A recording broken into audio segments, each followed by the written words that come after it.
Bueno, vamos llegando a una nueva unidad, que es la unidad de aplicaciones de la derivada. En el tema anterior, derivada, dimos la definición de derivada de una función en un punto, la definición de función de derivada, estudiamos cuándo una función es derivable, cuándo no, y aprendimos a detectar gráficamente los puntos de derivabilidad de una función.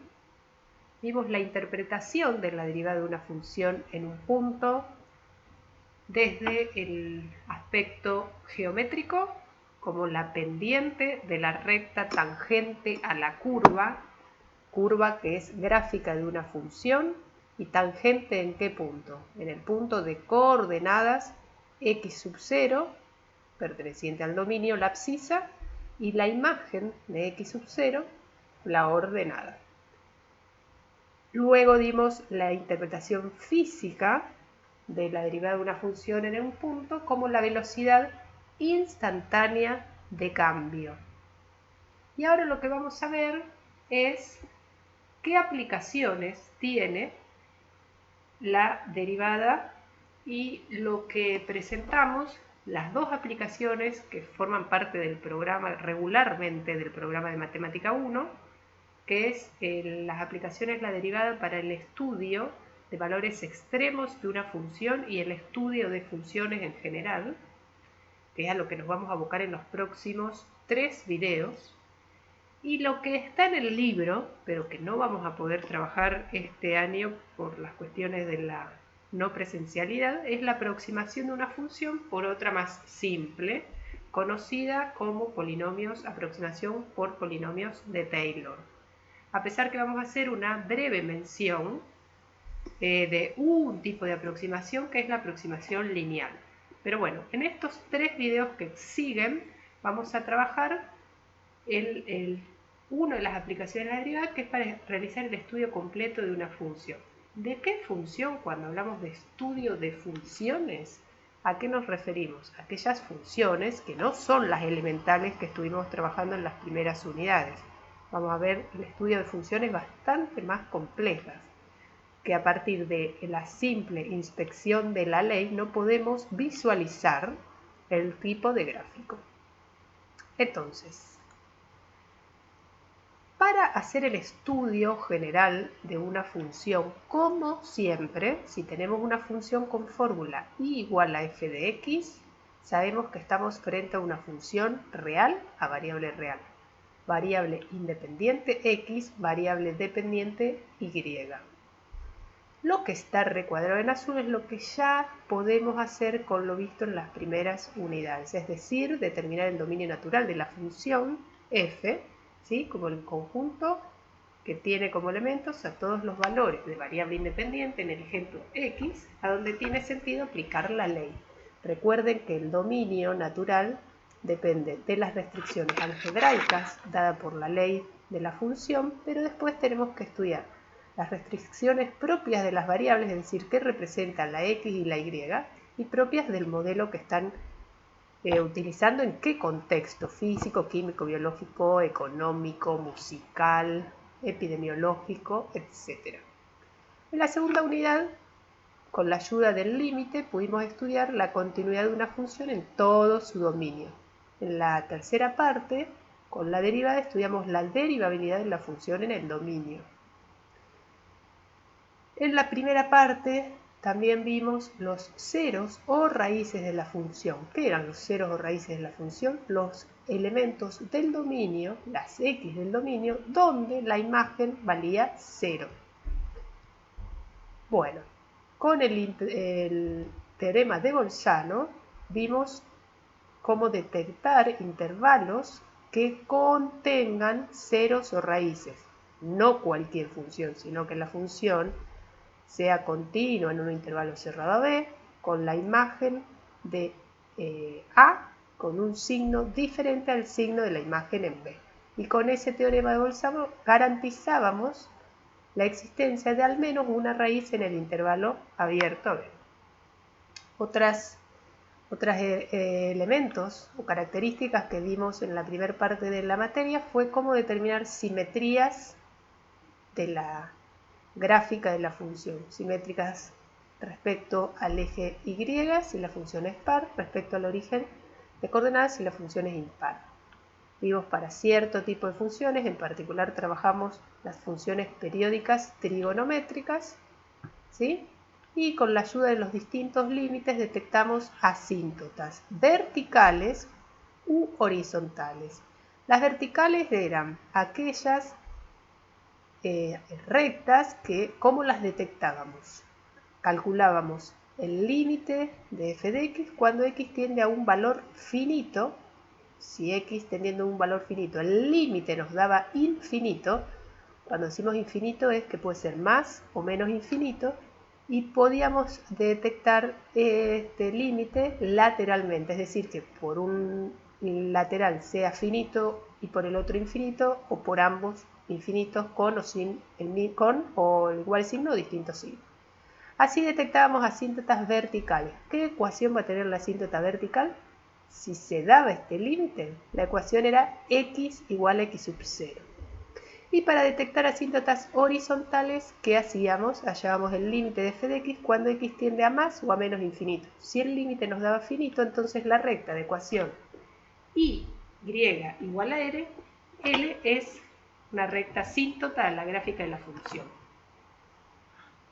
Por último, habíamos definido funciones acotadas. Funciones acotadas es cuando el conjunto imagen está acotado. Y acá tenemos algunos ejemplos de resumen. Si hallábamos el límite de f de x cuando x tiende a algún valor x sub 0 y nos da el límite infinito, ya sea con x sub 0 finito o cuando x tiende a más o menos finito, si nos daba infinitos los límites, podemos garantizar que la función no está acotada. Acuérdense que acotada quiere decir acotada tanto inferior como superiormente. Es decir, que este recuadro que está en azul son todas características de una función escalar, es decir, función real a variable real. De todas estas herramientas ya las vimos, ya podemos aplicar este conjunto de herramientas para estudiar funciones. Pero hay otras características de las funciones que con lo visto hasta ahora no podemos detectar. Por ejemplo, determinar los intervalos de monotonía de una función. Insistimos con esto. No estamos hablando de funciones simples de las elementales, es decir, no estamos hablando de función cuadrática, de las potencias puras, de las homográficas, sino aquellas que se obtienen al operar entre funciones elementales, ¿sí? Entonces, no, cuando hablamos no podemos de aquellas que escapan a las funciones elementales. No podemos determinar los intervalos de monotonía, es decir, cuando la función está creciendo o decreciendo en su dominio. Tampoco podemos detectar los valores máximos y mínimos. No podemos detectar dónde se alcanzan esos máximos y mínimos y qué valores alcanzan.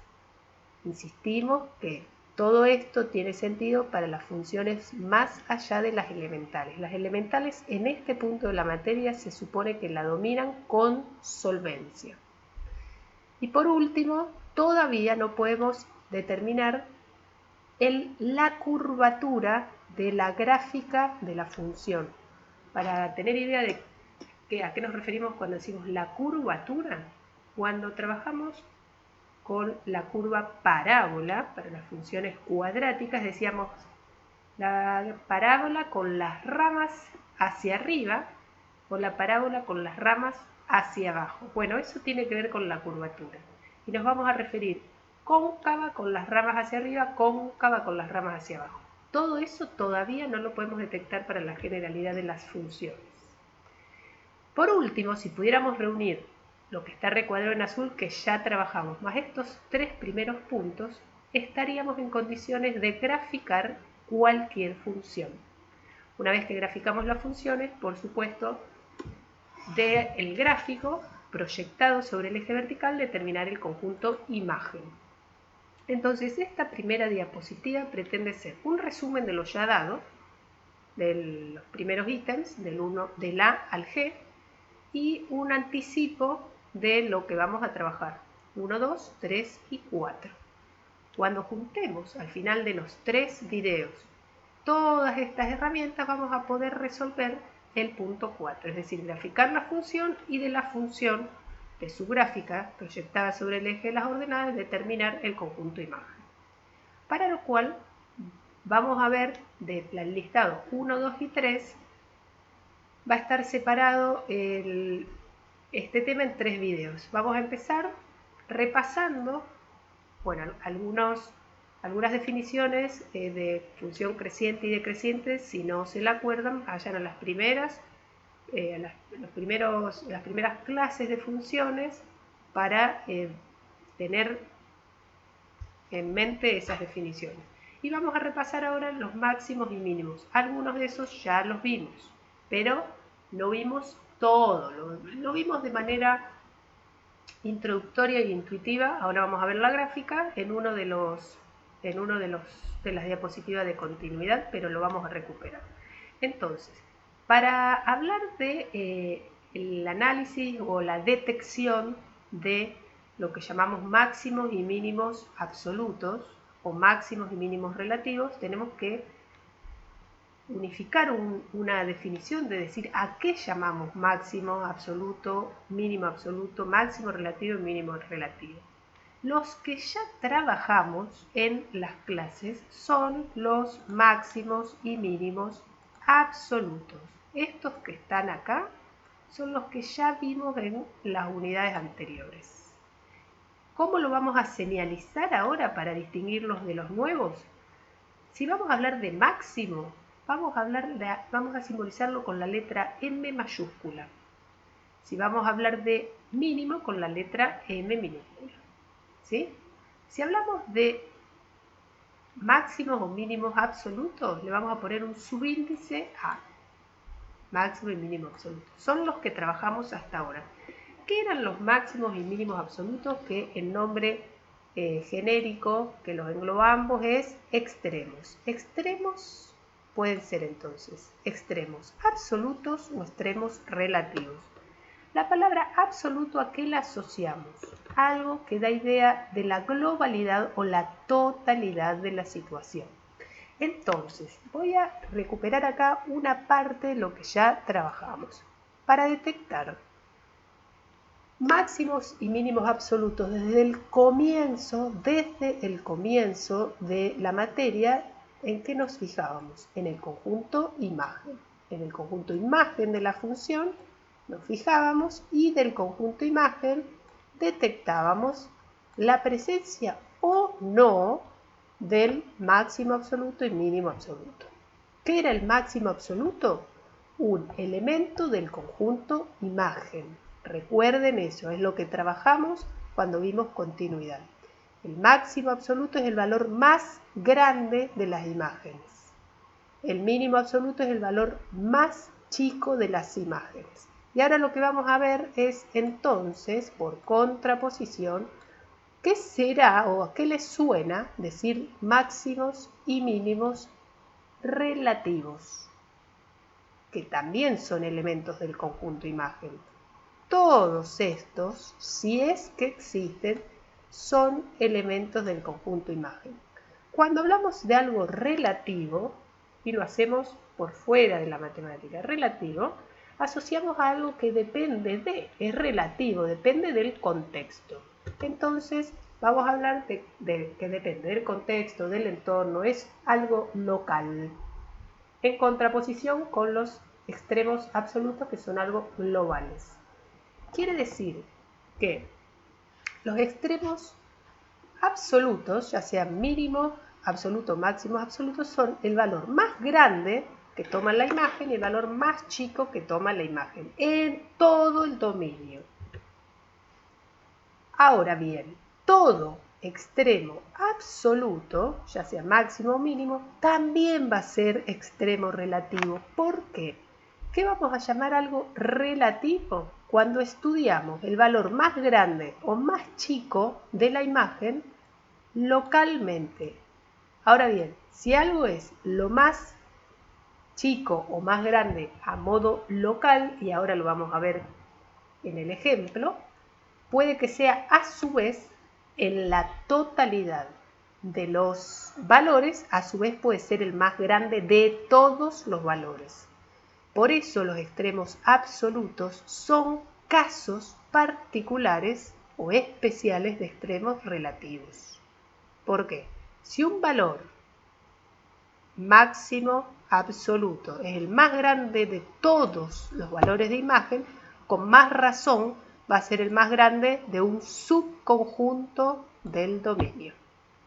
¿Está? Entonces vamos a ver lo mismo de manera análoga.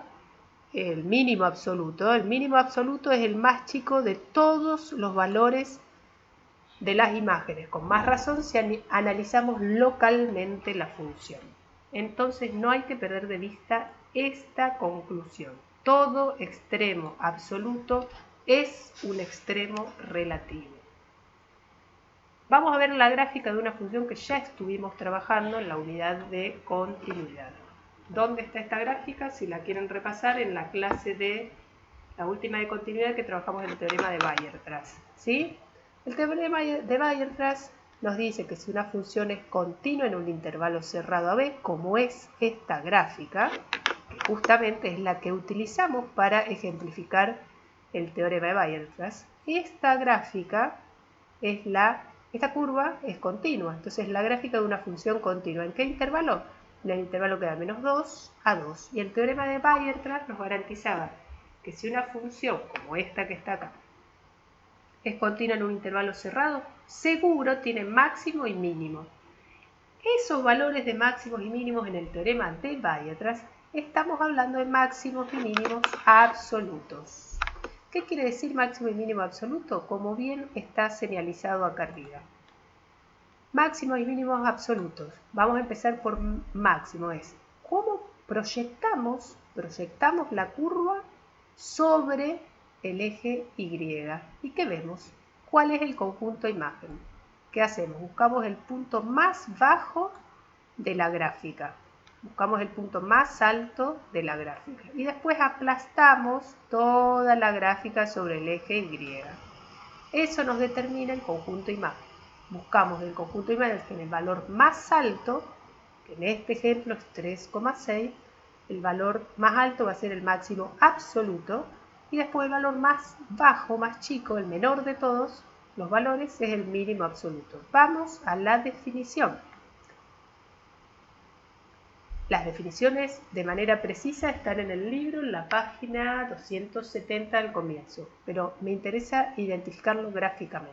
El máximo absoluto, que lo vamos a señalizar M mayúscula subíndice A, máximo absoluto de la función, cuando hablamos absoluto es en todo su dominio, en todo su dominio. Quiere decir que si el dominio es el intervalo cerrado menos 2, 2, todas las imágenes de esas X entre menos 2 y 2 están por debajo, menores o igual que ese valor máximo absoluto. Todas las imágenes. Por eso dice para todo X perteneciente al dominio. Por eso es absoluto. El mayor de todos los valores de imágenes. El mayor de todos es el máximo absoluto. Según este ejemplo, entonces proyectamos 3,6. El máximo absoluto es 3,6 y que sería la imagen de, en nuestro ejemplo, 1,6. ¿Cuál será el mínimo absoluto? Bueno, el valor de imagen que marca la más chica de todas las imágenes, ¿sí? En el dominio de la función. ¿Cómo gráficamente lo identificamos? Así como el máximo, buscamos el punto más alto, la cumbre más alta y la ordenada de ese punto es el máximo. Buscamos el valle más profundo, ¿sí?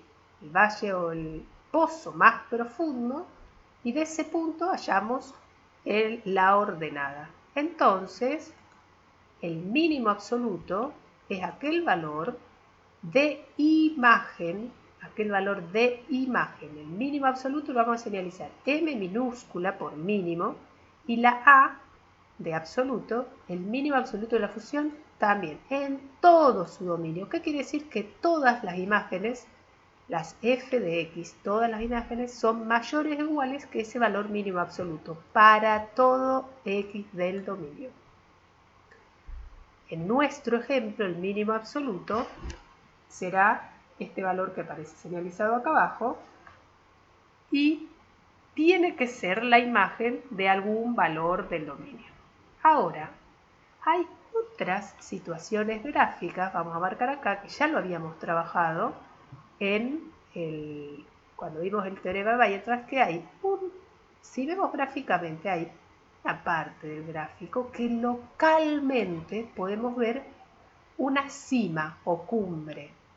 Hay una cima o cumbre parecida a la otra anterior, pero no es la más alta de todas. Y también hay un valle o pozo parecido a este que estaba acá, que analizamos recién, pero no es el valle más profundo o el pozo más profundo. Gráficamente son muy importantes estos comportamientos. ¿Por qué? Porque si en vez de analizar la totalidad de la función, analizamos una parte de la función, vamos a limpiar un poco PowerPoint, analizamos una ventana de la función, ¿sí? Vamos a detectar que el comportamiento es análogo a los otros localmente, es decir, vamos a resaltar, tomamos una ventanita, exploramos y analizamos localmente la función. ¿Qué quiere decir? No analizamos todo el dominio, analizamos una parte del dominio, un subconjunto del dominio, ¿sí? Y nos centramos en este subconjunto del dominio que estoy marcando. Si es subconjunto del dominio, marco ¿dónde? Sobre el eje horizontal. Si nos centramos en esta parte del dominio, vamos a marcarla en celeste, esta parte del dominio, ¿sí? ¿Con qué nos quedamos? Con la ventanita que está recuadrada en amarilla. Hay una parte del gráfico que localmente también se alcanza una cima. A eso lo vamos a llamar máximo local o relativo. ¿Cuál será el máximo relativo? No es un valor del dominio ni un valor de la gráfica, sino buscamos localmente el punto más alto local y desde ese punto, ¿qué hacemos? Analizamos la ordenada. La ordenada de ese punto más alto local se llama máximo relativo. ¿Por qué máximo relativo? Máximo porque en ese pedacito del punto más alto, el valor más alto de las imágenes es la ordenada de ese punto más alto. Ojo con esto, una cosa es el punto más alto, que es el punto que está sobre la gráfica de la función, tiene abscisa y ordenada.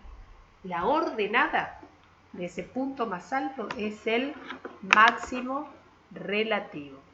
Máximo relativo es un valor de imagen, el que está acá, en el eje de las Y, ¿sí?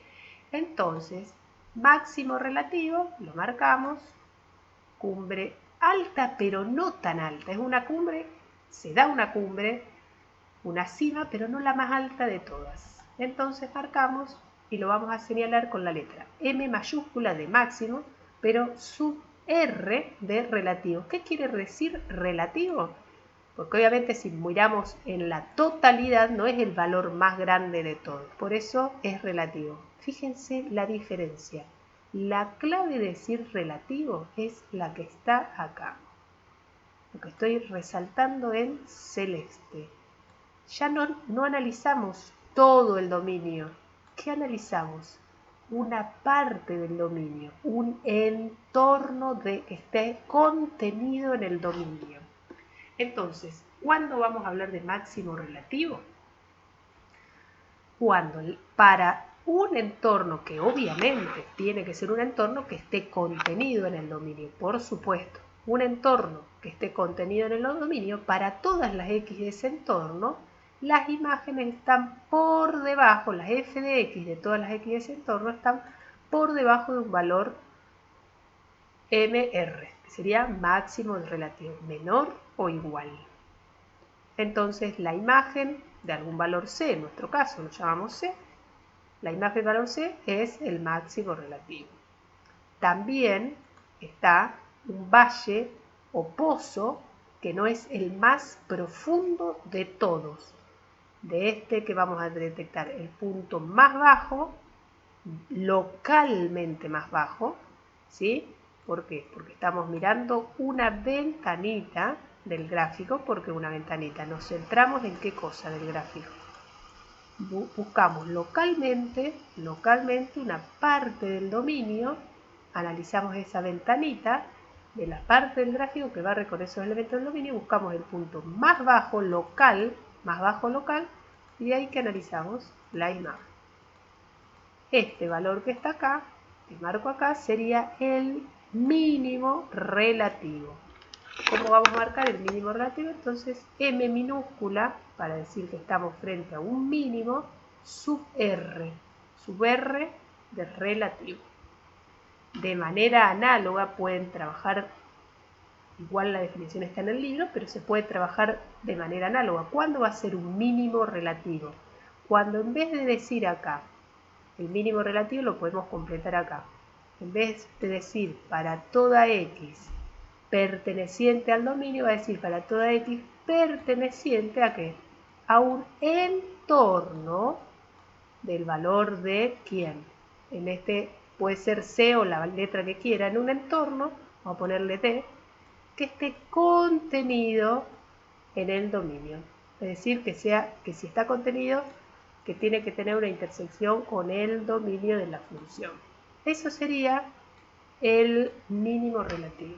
Ahora la pregunta es, ¿por qué dijimos en la diapositiva anterior que si era máximo absoluto seguro es máximo relativo? ¿Por qué?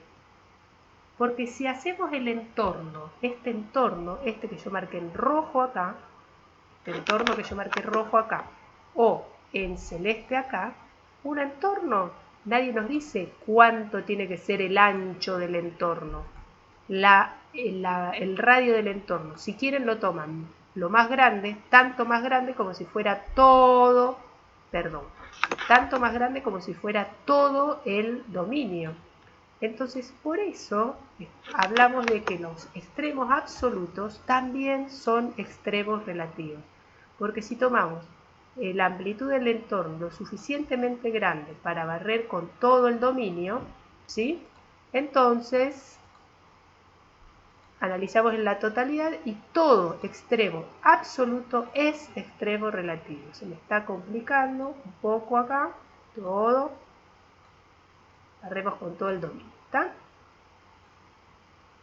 Bueno, por eso es que todo extremo absoluto es a su vez extremo relativo. Vamos a corregir un poquito ahí para que quede bien prolijo, o tratando de que quede bien prolijo. Bueno, si tienen dudas, vayan poniendo pausa en el video y sugiero que vayan viendo las páginas que les estoy diciendo. Página 269, 270, y si no, primero sugiero, si no se acuerdan, cuando definimos extremos máximos absolutos, ir a las unidades anteriores. La cuestión es, ¿cómo detectar? ¿Cómo detectar estos valores extremos? Máximo absoluto, mínimo absoluto, máximo relativo y mínimo relativo. ¿El objetivo cuál va a ser? Si dijimos que el máximo absoluto también es relativo, es máximo relativo, y el mínimo absoluto también es mínimo relativo, lo que vamos a hacer es primero buscar todos los extremos relativos y después de todos los extremos relativos discriminaremos cuáles son relativos a secas y cuáles son, además de relativos, absolutos. Entonces, ¿qué vamos a hacer? Vamos a buscar una estrategia para detectar los extremos relativos. Después separamos. Entonces vamos a pasar en limpio. Vemos la gráfica.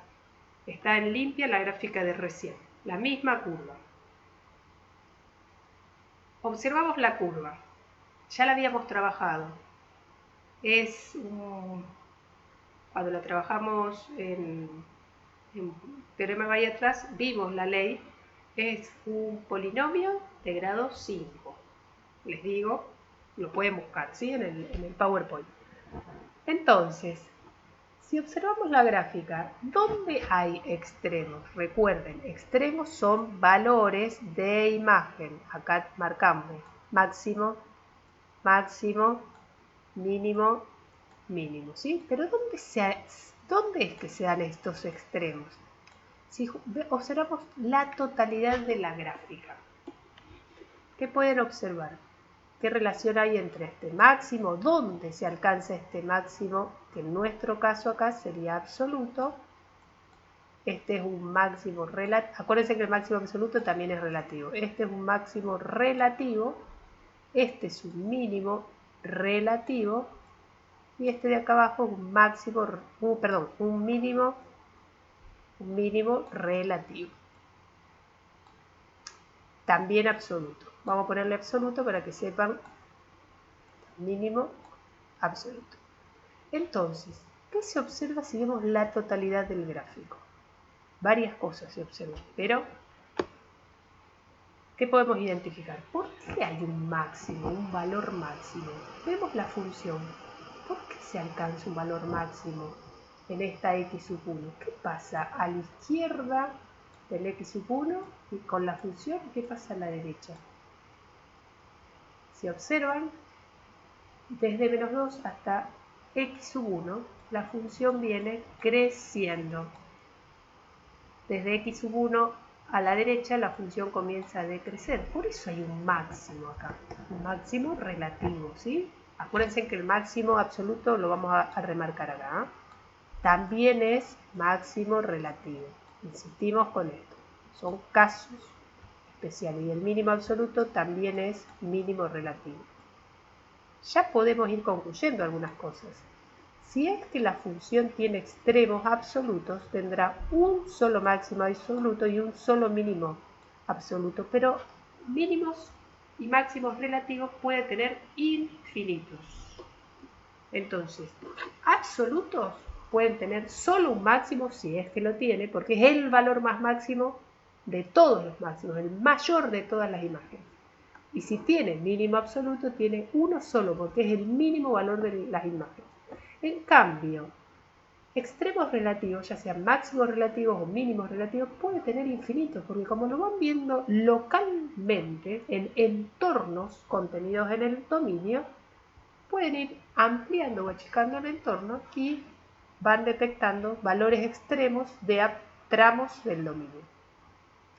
Pero ¿dónde aparecen esos extremos? Entonces, ¿dónde aparece? Cuando ustedes van viendo que a la izquierda de x menos 1 la función viene creciendo, después decrece. Todo esto lo analizamos en la parte de funciones. ¿Qué pasa de x menos 2? En x sub 2. A la izquierda la función viene decreciendo y a la derecha ¿qué pasa? Crece. Bueno, de manera análoga a esto ya lo analizamos al comienzo. Si la función crece y después decrece y es continua, porque esta función ya habíamos analizado del teorema de Weierstrass, es una función continua. Crece primero y después decrece. Seguro va a alcanzar un punto, un pico más alto de todos. Un pico alto. Si decrece y es continua, decrece y luego crece, seguro va a llegar a un punto más bajo de todos, de manera análoga a los otros dos. Esa es parte, eso es algo que podemos detectar, pero no es lo único. Por eso podemos decir que hay máximos relativos o mínimos relativos. Máximo relativo viene creciendo y después decrece. Mínimo relativo viene decreciendo y después crece. Pero hay algo más, geométrico. Hay más elementos geométricos que podemos analizar. Si observan la gráfica, y insisto, este es un ejemplo, Después tendríamos que ver si se aplica siempre o hay que tener alguna consideración. Entonces, ¿qué se observa en este ejemplo? Acá borré un valor. ¿Cuándo se da esa aparición de extremos? En el caso de este ejemplo, la gráfica de la función es una curva suave. Además de ser continua, es suave. Continua y suave. ¿Qué habíamos dicho en la unidad anterior? Si la función era continua y suave, es porque la función era derivable. Si es derivable, podemos trazar las rectas tangentes en todos los puntos de la gráfica.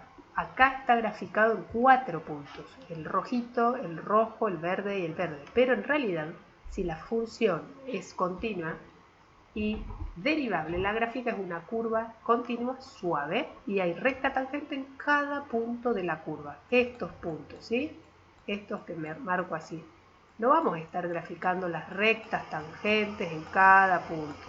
Vamos a graficar solamente aquellos puntos en los relevantes que estamos estudiando, los puntos rojos y verdes. Y vamos a analizar qué ocurre con la recta tangente en esos puntos. ¿Qué ocurre con la recta tangente? ¿Qué observan? ¿Cómo son las rectas tangentes en los puntos rojo, verde, rojo y verde? ¿Qué propiedad tiene esa recta tangente? Como ven, si la curva es suave, esa recta tangente existe en todo punto y en particular en los extremos del gráfico, es decir, los extremos más altos, punto más alto o el más bajo, las rectas son paralelas al eje horizontal. Es decir, la pendiente es 0. Fíjense que ya vamos juntando todo lo que vimos de recta, pendiente, todas tienen pendiente 0. ¿Y qué relación había entre la pendiente y la derivada? Es la interpretación geométrica de la derivada. La derivada de una función en un punto, si existe, geométricamente representa la pendiente de la recta tangente a la gráfica de la función f. ¿En qué punto? Ojo con esto, vamos a detenernos acá. Cuando decimos la derivada de la función en el punto, ¿sí? Cuando decimos derivada de la función en el punto, vamos a remarcar con colores, derivada de la función en el punto. La derivada de la función, ¿en quién? En x, un x del dominio, ¿sí? ¿Dónde marcamos las x del dominio? En el eje horizontal, las x del dominio. La derivada de la función en algún punto del dominio nos da 0 en estos ejemplos. La pendiente de la recta tangente. ¿Tangente a quién? Estas rectas tangentes son tangentes a quién? Tangentes a la gráfica de la función. Estas rectas son tangentes a la gráfica de la función. ¿En qué puntos son tangentes? No son tangentes en x1, son tangentes en el punto rojo, verde, rojo y verde. ¿Qué puntos son esos? Son puntos de la curva. Entonces, este punto es el punto x1, f de x1. Cuando hablamos que la recta es tangente a la curva, tenemos que decir en qué punto. x1, f de x1. En este caso, ¿no? En este primer ejemplo solamente voy a escribir este ejemplo. Esta recta T1, vamos a ponerle, es tangente a la gráfica de la función en el punto P sub 1. Punto P sub 1, ¿qué coordenadas tiene? x1, que es el elemento de la abscisa, donde ¿qué? Donde la derivada nos da 0. Ojo con cómo hablamos, ¿sí? Cuando decimos la derivada en un valor del dominio, pero la recta tangente es tangente a la curva en un punto de la curva. Bueno, eso lo podrían extender a los 4 puntos que están marcados. Entonces, como en general hemos hecho en los últimos temas, la estrategia de trabajo es arrancar con ejemplos simples como este. Un ejemplo de una función continua y derivable en todo su dominio. Si la función es continua y derivable, su gráfica es una curva continua suave. Existe recta tangente en cada punto de la curva y si es que hay extremos, puede que no lo haya, entonces la recta tangente es horizontal. Por lo tanto, la derivada de la función en algún punto del dominio es 0. Continuamos entonces, porque este es un ejemplo fácil. ¿Cómo hacemos para las otras funciones que no son tan simples como esta? Nos vamos a valer de herramientas teóricas, como es el teorema de Fermat. El teorema de Fermat es difícil porque tiene varias hipótesis, ¿sí? Las hipótesis, recuerden que son las que están, las condiciones que deben cumplirse, las que están acá, están antes de la izquierda de la llave. De acá para allá serían las hipótesis. Estas serían las hipótesis. Si se cumplen estas condiciones, podemos aplicar el teorema de Fermat y garantiza la tesis. La tesis es lo que está luego del entonces. Se garantizan las hipótesis, la tesis se cumple con seguridad. Entonces, ojo con usar este teorema. La demostración generalmente la damos siempre en las instancias presenciales. La idea es que vean la demostración del teorema de Fermat en el apunte. Es larga, decidimos no hacer la demostración en este video. Sí, sugerimos que vean la demostración y recuerden que después del receso la idea es que estos videos los tengan vistos, los vean durante el receso, hagan uso del libro, vayan contrastando, vean el video, el libro o al revés, eso es una decisión personal. Y después del receso, la primera semana, en las tareas de aula, se va a hacer una consulta o cierre de este tema de aplicaciones de derivada, ¿sí? Entonces aprovechen el receso para no solamente repasar todo lo que ya vimos en las clases virtuales, sino este último tema y anotarse todas las dudas que tengan, así aprovechan mejor las clases sincrónicas, ¿sí? Aún no tenemos reservadas los días y horas, pero van a estar publicados antes del receso. Cuando acordemos con las otras materias, para no superponer las actividades, va a estar publicado. Entonces, ¿qué nos dice este teorema 1? Que nos va a servir, lo vamos a usar como herramienta para encontrar valores extremos. Acuérdense que el objetivo es detectar máximos y mínimos relativos. Insisto con esto, pongo relativos porque los absolutos son casos de extremos relativos. Entonces, ¿qué hacemos? Detectamos los máximos relativos y los mínimos relativos, vemos en qué valores del dominio se alcanzan esos máximos relativos y mínimos relativos. Vamos a suponer que los llamamos XM mayúscula, para decir las abscisas del máximo relativo.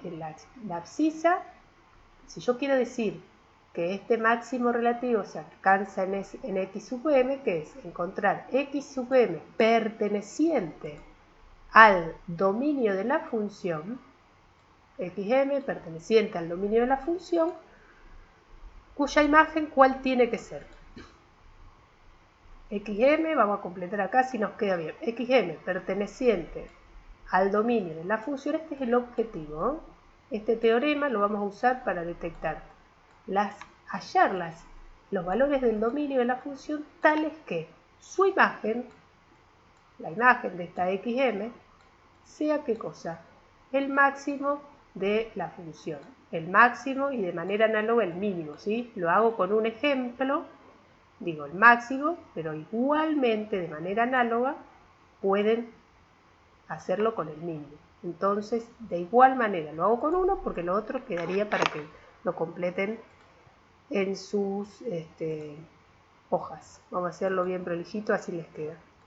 Entonces, este teorema nos va a habilitar para eso. Buscar los elementos del dominio donde la imagen de esos elementos alcanza un valor extremo. Extremo relativo, cuando no discriminamos decimos extremo, puede ser máximo relativo o mínimo relativo. Vamos a leer el teorema. Entonces, leemos el teorema. ¿Qué hipótesis tiene? Dice, sea una función f o dada una función f definida en el intervalo cerrado AB, cerrado en A y cerrado en B, definida en el intervalo cerrado AB, quiere decir que existe la imagen para todo valor desde A incluido hasta B incluido. ¿Qué datos más, qué condiciones más necesitamos? Dice, sea la función que tiene un extremo relativo, ¿en dónde? En un x sub 0 perteneciente al intervalo AB abierto. Entonces, ¿cómo se interpreta esto? X sub 0 es un punto interior al intervalo. Y en ese valor del interior, x sub 0, del intervalo AB, ese valor x sub 0 dice tiene un extremo. ¿Qué quiere decir que tenga un extremo? Esto que está acá, o bien la imagen de x sub 0 es máximo relativo, o bien la imagen de x sub 0 es mínimo relativo. Eso es ir entendiendo el teorema. Si tiene f un extremo relativo en x sub 0 es que o bien la imagen de x sub 0 es un máximo relativo o bien la imagen de x sub 0 es un mínimo relativo. Y eso lo tienen que tener escrito al costado o por lo menos identificado mentalmente. Y nos dice, si se cumple que tiene un máximo o mínimo relativo en x sub 0 y además existe la derivada de f en x sub 0. Y acá, acuérdense, que exista la derivada, para que exista f' en x sub 0, ¿qué necesitamos?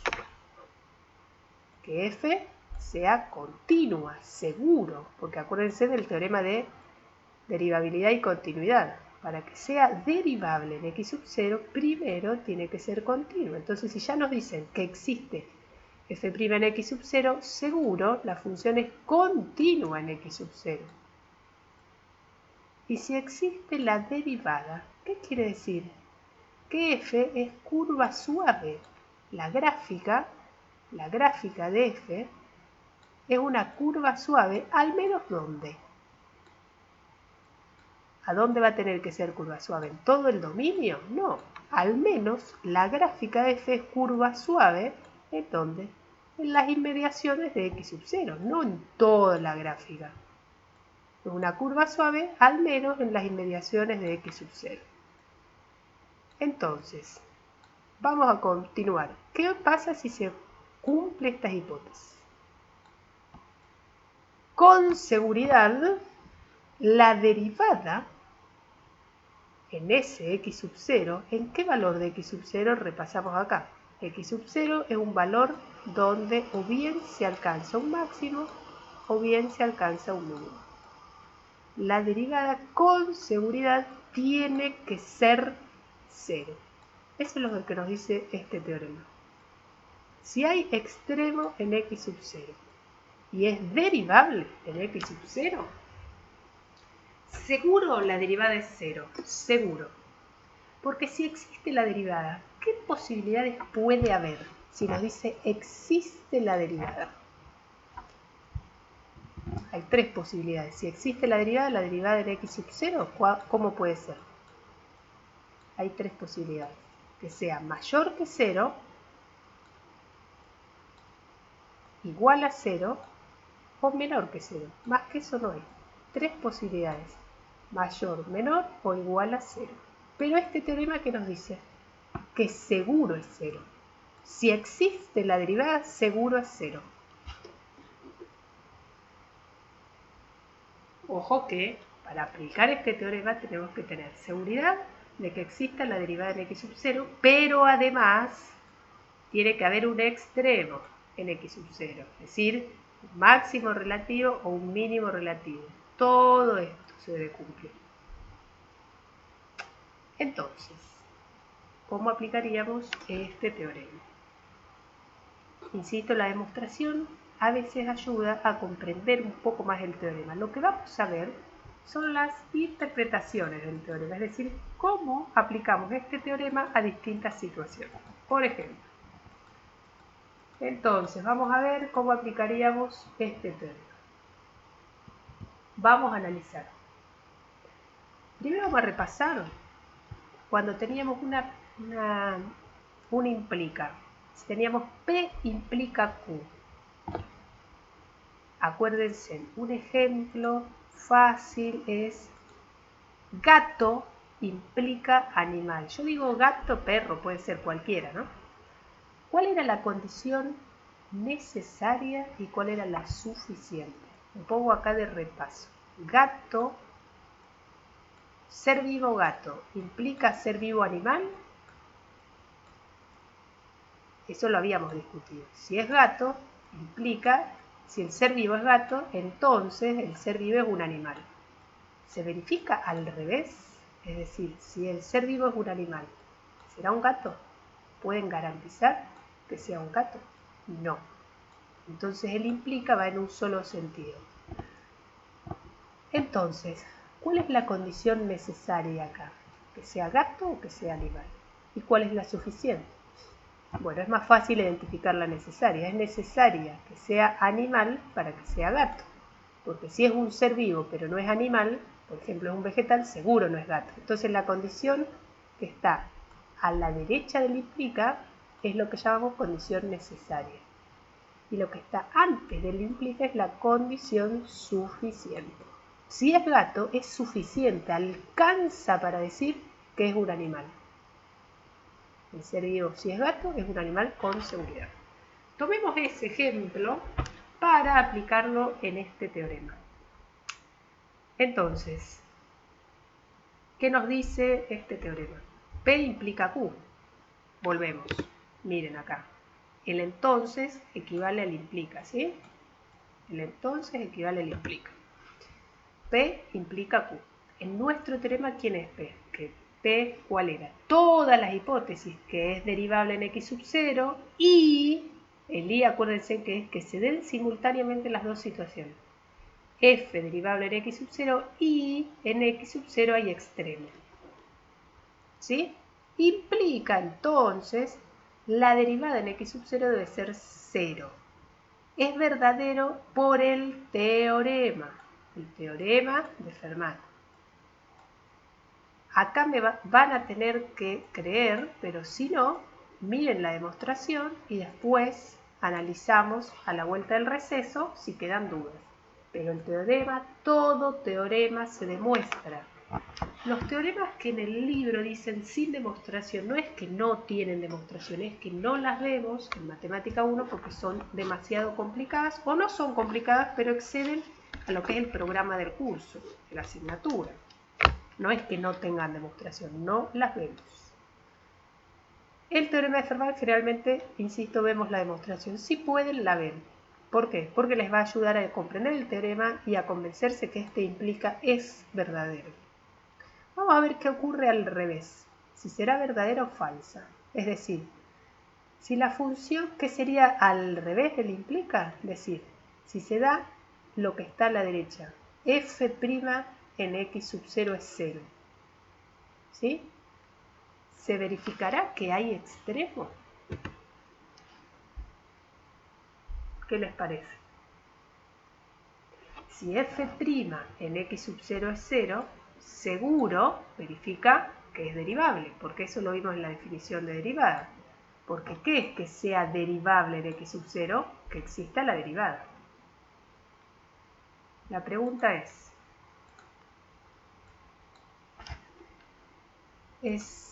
¿se puede concluir que sea derivable? Entonces que exista la derivada. ¿Sí? ¿Se puede concluir si la derivada es 0, que va a haber extremo? Piensen o pongan pausa, piensen en los ejemplos simples que hemos estado trabajando y discutiendo desde el comienzo de la materia.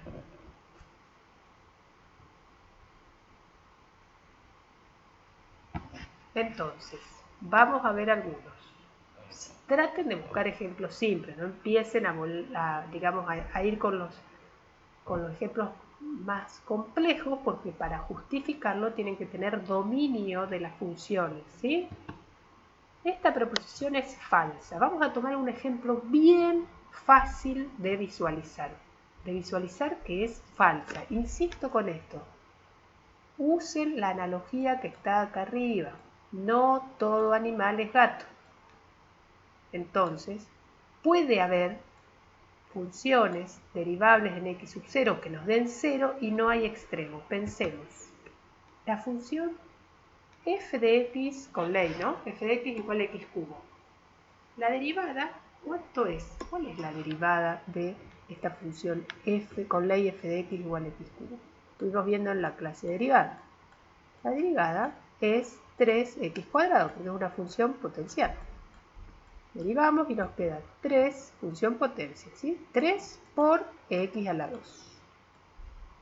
Esa función derivada, cuando lo valorizamos en 0, nos queda 3 por 0 al cuadrado. ¿Cuánto nos da? 0. La derivada en 0 nos da 0. ¿Cómo es la gráfica de la función potencia cúbica? Vamos a hacerlo acá, de ayuda a memoria, la deberíamos ya manejar bien, ¿eh? Vamos a hacerlo acá por si todavía no lo repasaron. La gráfica es una parábola cúbica, ¿sí? No hay extremo. Es una curva suave, continua y suave, pero no hay extremo. La derivada es cero. Es cero, ¿sí? Es decir, si trazamos una recta horizontal,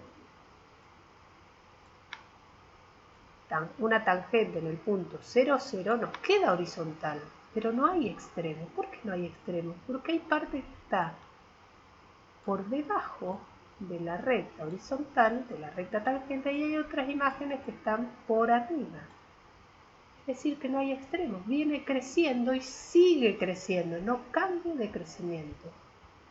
Viene creciendo hasta 0, se hace chata la curva, no chata del todo, sino que queda, nunca queda chata. Me refiero de que tiene una recta tangente horizontal y sigue creciendo. ¿Qué ocurre entonces? No hay extremo. Y este es el ejemplo típico que se utiliza para justificar que si la derivada en un punto es 0, no es concluyente que haya extremo. Ojo con eso, ojo con cómo aplican los teoremas. El implica va en un sentido. Recuerden, animal y gato. Va en un sentido el implica. Vamos a analizar las otras posibilidades. Acá nos dice todas las reflexiones, ¿sí? Del teorema. El teorema que nos dice, donde hay extremo y existe la derivada es 0. Pero ¿qué se tiene que verificar? Que haya extremo, que exista la derivada. ¿Sí? Ahora, ¿cuál es la interpretación geométrica de la derivada? La derivada de una función en un punto se interpreta como la pendiente de la recta tangente, m sub t. ¿Quién es t? Recta tangente a la gráfica de f en el punto p sub 0, ¿con qué abscisa? X sub 0, ¿con qué ordenada? Imagen de esa abscisa. Si la derivada nos da 0, la pendiente es 0. Si la pendiente es 0, ¿qué quiere decir? Que la recta tangente es paralela al eje X. ¿Sí? ¿Y cuál es la ecuación de toda recta paralela al eje X? Y igual a un determinado valor, porque es horizontal. Entonces todo eso lo tienen que ir tratando de integrar con lo que venimos viendo de todo desde el comienzo del año. Si logran integrarlo todo, digamos que van a poder interpretar en la misma situación de distintas miradas, que es a lo que apuntamos. Entonces, la otra observación, esta primera es referida a la función valor absoluto, y la otra observación, que la venimos usando de ejemplo de caballito de batalla, la función valor absoluto. La función valor absoluto es una función cuyo dominio son todos los reales, una función continua. Hay un extremo, porque ¿cuál es el conjunto imagen de esta función valor absoluto? El conjunto imagen es reales, positivos y el 0. El conjunto imagen de la función valor absoluto. Reales, positivos y el 0. Es decir, que tiene extremo, tiene un mínimo absoluto. Si la función es reales, positivos y el 0, tiene un mínimo absoluto. ¿Cuál es el mínimo absoluto? 0. ¿Por qué? Porque es el valor más chico de las imágenes. ¿Tiene mínimo absoluto? Sí. Si tiene mínimo absoluto, también tiene mínimo relativo. Acuérdense que los mínimos absolutos son mínimos relativos. Tiene mínimo absoluto, que es 0, que también es un mínimo relativo. ¿Sí? ¿Cuándo se alcanza este mínimo relativo que es igual al absoluto y que es igual a 0? En la imagen, ¿dónde se alcanza? En x igual a 0. Es decir, que la imagen de 0 es el mínimo absoluto y relativo. Ahora bien, ¿qué pasa en 0 con la función? Es continua pero dijimos que no era derivable. ¿Qué quiere decir que no era derivable? Que no existe la derivada de la función en cero. ¿Por qué? Que había acá un punto anguloso. Así que ojo con cómo interpretan este teorema. Puede haber extremos, de hecho, en la función valor absoluto hay extremos, hay mínimo absoluto, mínimo relativo, sin embargo la función no es derivable en cero. Así que ojo cómo usan los teoremas. Entonces, dicho todo hasta acá, vamos a ver unos teoremas más en esta primera parte del video, que son los teoremas que se conocen globalmente como los teoremas del valor medio del cálculo diferencial. ¿De qué consta este cuerpo de teoremas? Son 3 teoremas. Se conocen como teoremas del valor medio del cálculo diferencial. Son 3 teoremas. Uno es el teorema de Rolle, que es el primero que vamos a ver. Otro es el teorema de Lagrange, que es el segundo que vamos a ver, que es una generalización del teorema de Rolle. Si decimos que el teorema de Lagrange es una generalización del teorema de Rolle, quiere decir que el teorema de Rolle es un caso particular del teorema de Lagrange. Entonces vemos el teorema de Rolle, que es un caso particular y es más simple de ver. Después pasamos al teorema de Lagrange, que es más amplio. Y lo que no vamos a ver es el teorema de Cauchy, que es el tercer teorema, que engloba todos. ¿Sí? Entonces vamos a ver este teorema. Teorema de Rolle. Vemos las hipótesis. ¿Qué nos dicen las hipótesis? Sea una función f continua en un intervalo cerrado. A ver, yo leo todas las hipótesis, pero después volvemos a leer estas hipótesis y vemos todo lo que podemos ya ir asociando a estas hipótesis. Entonces, primera hipótesis, función f continua en el intervalo cerrado, AB. Función f derivable en el intervalo abierto, AB. La imagen de A igual a la imagen de B. Estas 3 son las hipótesis. ¿Qué nos dice la tesis? Que si se cumplen las tres hipótesis, entonces con seguridad existe al menos un valor C perteneciente al intervalo abierto AB, es decir, un valor C interior al intervalo AB, tal que la derivada en C valga 0. La derivada f' en C valga 0. Entonces, antes de ir a la interpretación, vamos a ayudarnos con todo lo que vimos antes en la materia para tratar de sacar la máxima información. Este teorema de Rolle y el de Lagrange no vamos a ver la demostración en este video, queda en el libro están las demostraciones, también vean las demostraciones y en todo caso después se anotan si tienen dudas y después en todo caso del receso, en esa semana después del receso, las consultan en las tareas de aula sincrónicas.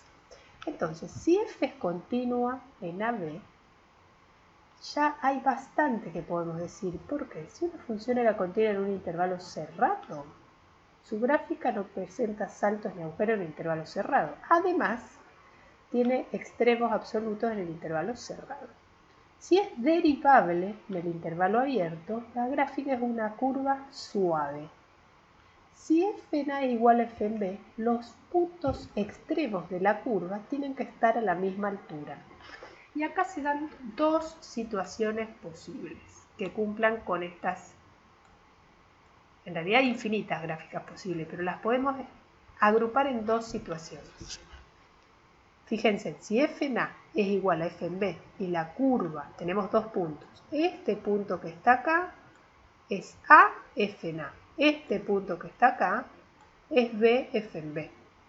Lo mismo este otro, A, f en A, B, f en B. Este sería el punto A mayúscula de abscisa A minúscula y este es el punto B mayúscula de abscisa B minúscula. Esos 2 puntos, A y B, en un gráfico o en el otro están a la misma altura. Ahora, ¿Cómo pueden unir A con B? De infinitas maneras. Una es unirlos a través de un segmento de recta horizontal, que sería la primera situación, situación 1. En ese caso, la función es una función constante. Si la función es constante, es continua y es derivable. Otra posibilidad sería unir el punto A y el punto B con una curva que tiene que ser continua, suave, y pueden ir hacia arriba, hacia abajo. Voy a hacer algunos otros ejemplos, acá después lo borramos. Mientras que sea curva, continua y suave, lo pueden unir de la manera que quieran, ¿sí? Pero curva, continua y suave. ¿Está bien? Pero hay dos posibilidades, que sea constante o que no sea constante.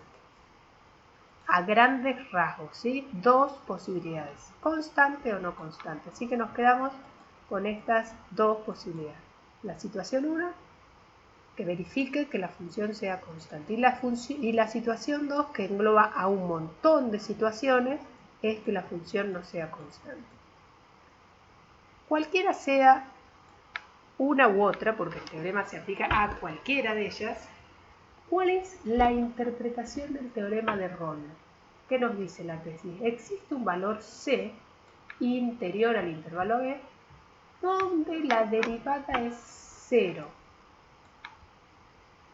Si vamos a la situación 1, ¿qué valores puede tomar C?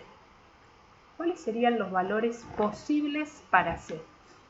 ¿En qué valores interiores al intervalo AB la derivada es 0? Bueno, es muy trivial la respuesta, ¿no? Es obvia.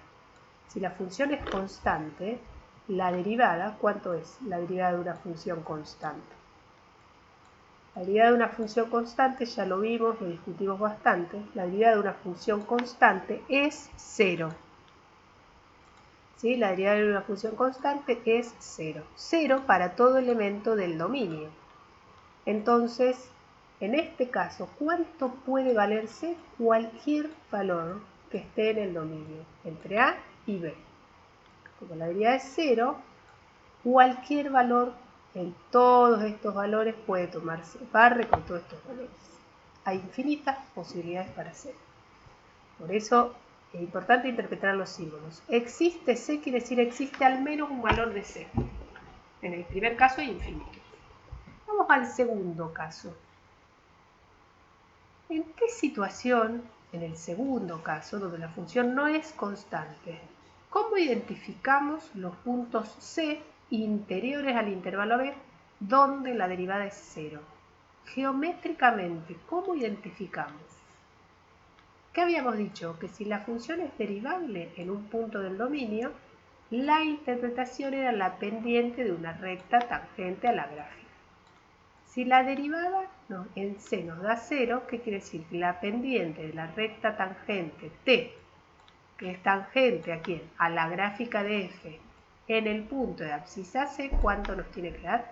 0. La pendiente es 0. Si la pendiente de la recta es 0, ¿qué quiere decir? Que la recta tangente al gráfico de F en el punto C, F en C, ¿cómo es? Geométricamente, ¿qué posición ocupa respecto a los ejes y al sistema cartesiano? Es horizontal, ¿sí? Si la recta tiene pendiente 0, es horizontal, es paralela al eje de las abscisas. Apareció acá en rojo, no sé si lo pudieron ver, la pendiente 0, recta horizontal, paralela al eje de las abscisas. Paralela al eje de las abscisas y tangente ¿a quién? A la gráfica de F, ¿en qué punto? En el punto P. El punto P, ¿qué abscisa tiene? C. Entonces, lo que nos dice este teorema de Rolle es que si la función es continua en un intervalo cerrado B, es derivable en el intervalo abierto B, y las imágenes en los extremos del intervalo son iguales, seguro va a haber un valor del dominio, de modo que para la derivada en ese valor del dominio nos va a dar 0. Y entonces la recta tangente a la curva en el punto de abscisa C es la recta tangente horizontal. Eso es lo que nos da la garantía este teorema. la interpretación de la tesis de este teorema desde la mirada geométrica es que al menos va a haber una recta tangente a la gráfica de f que sea horizontal. Eso es lo que nos dice este teorema. ¿Sí? A su vez, ¿a quién es paralela? A la recta que apareció acá en azul, que recibe el nombre de recta secante. Recta secante, ya vimos la diferencia entre recta secante y recta tangente. Si no se acuerdan la diferencia entre recta secante y recta tangente, retomen el video de la clase de la interpretación geométrica de la derivada del viernes 3 de julio. La tercera clase de derivada, de interpretación geométrica de la derivada. Entonces, ¿qué nos dice acá en definitiva el teorema de Rolle? Que hay una recta tangente a la gráfica de f, en algún punto de la gráfica de f, que queda paralela a la recta secante. Si es secante a la gráfica es que pasa por dos puntos, no dos puntos cualesquiera, sino los puntos que son los extremos de la curva. Sería el punto A mayúscula y B mayúscula. Esa recta secante es paralela a la recta tangente. Si son paralelas, ¿qué comparten? Dos rectas que sean paralelas. Son paralelas, comparten la pendiente. Tienen la misma pendiente. ¿Cuál es? Esa sería la interpretación geométrica. ¿Cuál es la interpretación física? Recuperamos la interpretación física de la derivada, que es lo que vimos en la clase del lunes 6 de julio. Si no se lo acuerdan, frenen acá, vayan al video del lunes 6 de julio, lo ven otra vez y vuelven a esta clase. La derivada de una función en un punto, la interpretación de la derivada es la velocidad instantánea de la función. Entonces, la velocidad instantánea es la interpretación física de la derivada. La derivada de una función en un punto. Por otro lado, ¿cómo calculábamos la velocidad media? La velocidad media lo calculábamos, si no se acuerdan, insisto, vayan al video del 6 de julio. La velocidad media la calculamos como el cociente incremental, delta f sobre delta x. Entonces, ¿qué nos está diciendo este teorema? Que hay algún valor c del dominio, tal que la velocidad instantánea en ese valor c del dominio coincide con la velocidad media. La velocidad media entonces, f en b menos f en a, la desgloso acá, ¿no? El cociente incremental, f en b menos f en a. Pero si f en b por hipótesis es igual a f en a, ¿cuánto da este incremento? F en b menos f en a. Si por hipótesis f en a es igual a f en b, ¿cuánto da el numerador acá? 0, ¿no? Porque es una de las hipótesis. Para aplicar este teorema, f en b tiene que ser igual a f en a. Está acá arriba, la tercera hipótesis. Entonces, la interpretación física de este teorema es que hay algún valor del dominio, valor c del dominio al menos 1, que la velocidad instantánea coincide con la velocidad media y son ambas iguales a 0. Eso sería interpretar geométrica y físicamente un teorema. Ahora bien, visto este teorema, que es el caso simple, vamos a ver el caso un poquito más difícil, que sería la generalización de este teorema, que es el teorema de Lagrange. Para ver el teorema de Lagrange, acá en esta diapositiva, ¿sí?, arrancamos con el teorema de Rolle para contrastar. ¿Qué sería generalizar el teorema de Rolle? Generalizar es que hacerlo menos restrictivo. Menos restrictivo. Pero no cualquier restricción. Fíjense, de las tres hipótesis que pide el teorema de Rolle, que sería f continuo en el intervalo cerrado b, f derivable en el intervalo b abierto, f en A igual a f en B pide el teorema de Rolle. Lo que va a pedir el teorema de Lagrange es no pedir la tercera hipótesis. Nos quedamos con las dos primeras en el de Lagrange. Por eso el de Lagrange es la generalización del teorema de Rolle. Nos quedamos con las dos primeras. F continua en el intervalo cerrado AB y F derivable en el intervalo abierto. Entonces, F continua, dejamos las dos primeras hipótesis. Que F sea continua en AB cerrado, que F sea derivable en AB abierto, pero la tercera no la pedimos. No pedimos la tercera condición. Nos quedamos con las dos primeras. Por eso el teorema de Lagrange es una generalización del de Rolle. F continua en AB, F derivable, continua en el intervalo cerrado, ¿sí? F derivable en el intervalo abierto.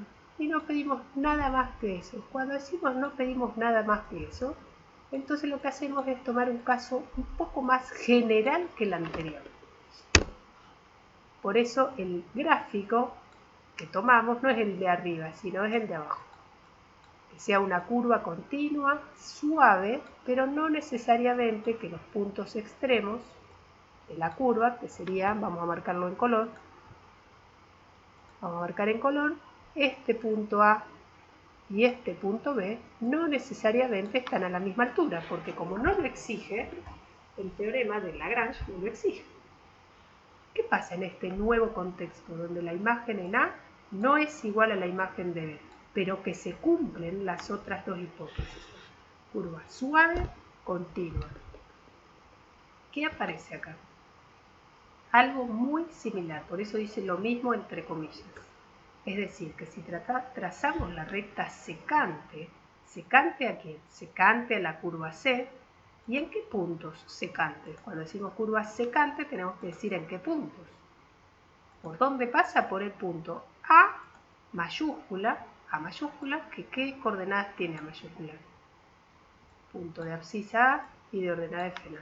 Y pasa por el punto B mayúscula, abscisa en B, ordenada F en B. Recta secante, va a haber una recta tangente a la gráfica de F, ¿sí? En un punto P asterisco, ¿sí? Entonces, dada la recta secante, va a haber una recta tangente que sea paralela a la secante. Es la misma situación que antes, geométricamente, en el punto P asterisco. Este punto P asterisco tiene abscisa C. Entonces se observa, entre comillas, lo mismo. Vamos a poder encontrar una recta tangente a la gráfica C, en algún punto de abscisa C chiquita, que sea paralela a la recta secante a la curva gráfica de la función. ¿Dónde se visualiza ese punto P asterisco? ¿Qué propiedades geométricas se observan en la gráfica? Observen la gráfica, esta segunda gráfica. Vamos a usar el señalador. Esta segunda gráfica. ¿Dónde se da el valor, este punto P asterisco? Este punto P asterisco no se da en cualquier lugar del gráfico.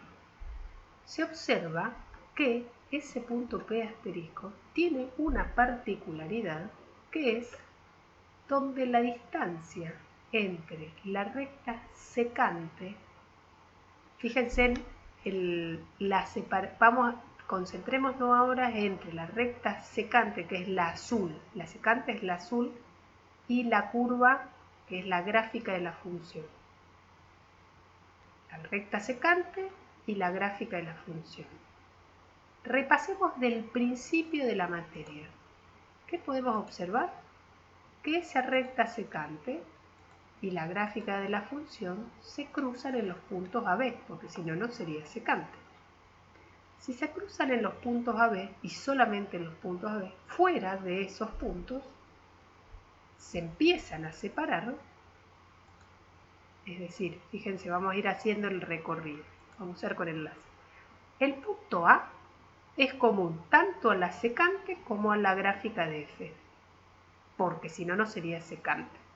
El punto B es común tanto a la secante como a la gráfica de f por la misma razón. Entonces arrancamos desde el punto A y nos vamos moviendo hacia la derecha. Si nos movemos, ahí ya se empieza a separar la secante de la gráfica. Nos vamos moviendo más y cuanto más nos movemos, más se separan, hasta un valor, que es el punto Q. Y después, ¿qué pasa? Empiezan a juntarse. ¿Por qué? Porque se separan, se abren y después se empiezan a juntar. ¿Hasta dónde? Hasta el punto B, que se vuelven a intersectar. Es decir, que si analizamos, si hacemos eso que les dije con varios segmentitos, fíjense que estaría acá arriba. Vamos a hacerlo con algún gráfico. Vamos a tomar distintos colores, así se puede visualizar un poco más. Tomamos acá. En el punto A y en el punto B coinciden. Nos volvemos un poquito a la derecha. A ver si se nota. La separación entre la gráfica, voy a usar este otro colorcito. La separación entre la gráfica de la secante y la curva, la gráfica de f, vamos a hacer acá,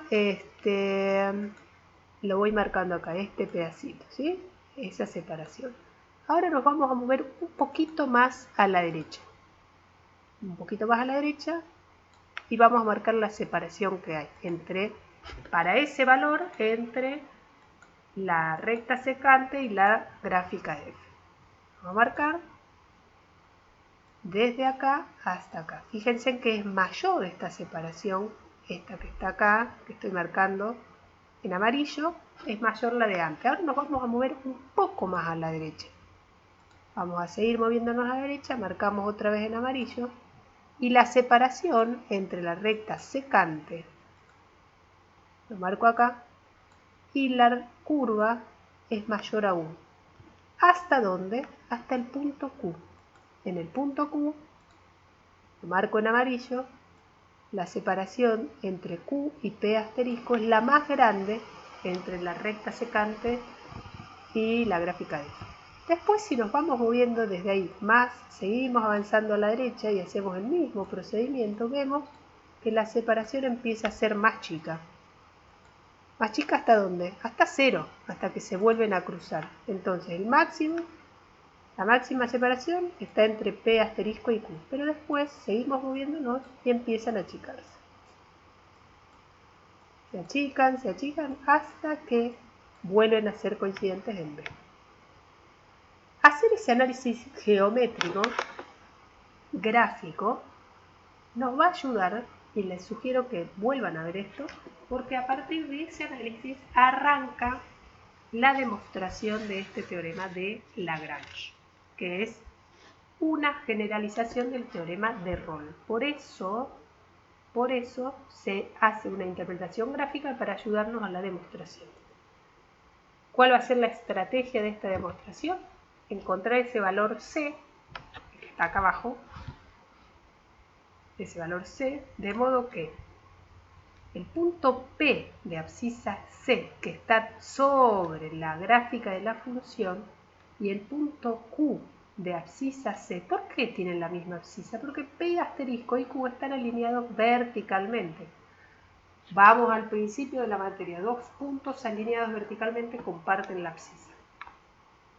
La diferencia es que Q está sobre la recta secante y P está sobre la gráfica de la función. La separación es máxima. Entonces la estrategia de la demostración del teorema de Rolle arranca ahí, con ese análisis geométrico.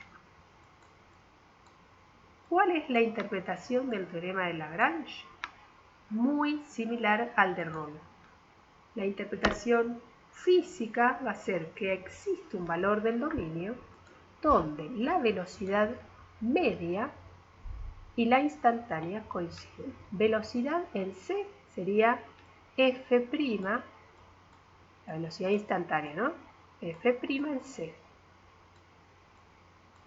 Y la velocidad media, como habíamos dicho que era, el cociente incremental. Cociente de incremento sería f en B menos f en A sobre B menos A. ¿sí? Entonces, la interpretación del teorema de Lagrange es una generalización de Rolle que la velocidad media coincide con la velocidad instantánea, ¿sí? Y acá nos queda b en el denominador, b menos a. Esa sería la interpretación física del teorema de Rolle y del de Lagrange, generalización del Lagrange. Velocidad media, en un intervalo b, el cociente incremental. Velocidad instantánea, la derivada. Esa sería la interpretación física del teorema de Lagrange. La demostración del teorema de Lagrange es complicada, tómense su tiempo, pero primero repasen los otros teoremas, porque los van usando, se van usando de manera concatenada. El teorema de Fermat para el de Rolle y el de Rolle para el Lagrange. Lo que sí, el de Cauchy no lo vemos, ¿sí? Así que ese no se centra en ese, porque si no, si va a ser un poquito difícil, no lo vamos a trabajar este año. Entonces, por ahora cerramos este primer video, ¿sí? Para trabajar la detección de extremos relativos, haciendo uso de esos teoremas que vimos, el de Fermat. Dejamos acá y la segunda parte va a ser cómo utilizamos los extremos para hacer análisis de monotonía. Luego, el tercer video sería para hacer análisis de concavidad. Por ahora cortamos acá. Tómense su tiempo. No pasen al video segundo si no comprendieron el primero y así sucesivamente.